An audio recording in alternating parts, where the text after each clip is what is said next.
separate clips versus a full reel is to just kind of take a step back and think about our process when going through submissions.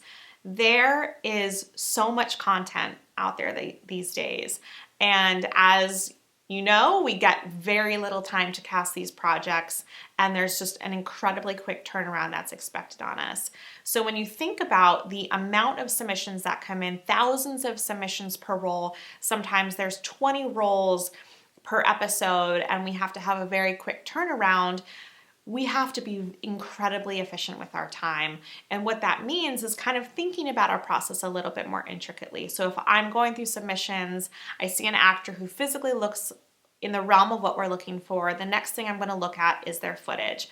And if I see a list of clips and one of those clips is the full reel, I'm going to hope and assume that the rest of those clips are within that reel, and on top of that, that the clips are organized in such a fashion that their strongest work is first. And it's just going to be a matter of those milliseconds that matter so much in casting, clicking on that one clip, the full reel, and being able to watch the first few seconds of that reel, know that it's strong footage, which then gives me the motivation to skip forward and watch a few more seconds of their clip. We don't have the time, unfortunately, to watch the entirety of everyone's reel. We would never eat, we would never sleep. But what we can do is we can watch a few seconds of each clip.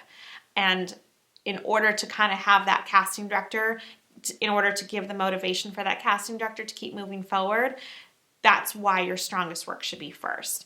Now, when you have separate clips, you do risk the casting director picking the first clip up there, having that clip be something that's not applicable to the role, and having them move on.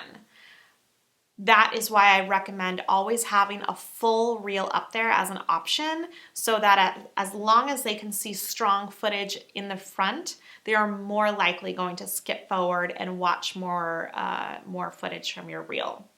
That's not to say that I am against having separate clips. I do think that there are a time and a place and specific occasions for when those are helpful.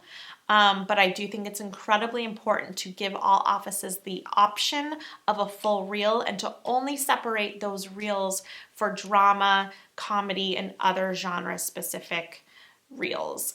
For example, as someone who works in a lot of drama, I love to watch comedy, but I don't need to see comedy for the projects that I typically work on, and vice versa for a comedy office who really is just looking for that strong comedic timing and doesn't necessarily need to see those really great nitty-gritty dramatic emotional scenes.